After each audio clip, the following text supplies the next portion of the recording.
City, உன்கிட்ட இருக்கும் விலங்கு பொம்மைகள் எவ்வளவு அழகா இருக்கு.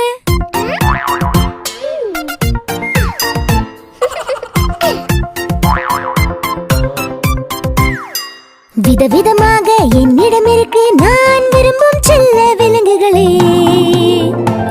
புது புது ஒலிகள் எழுப்பிடும் இவைகள் பல பல உதவிகள் செய்து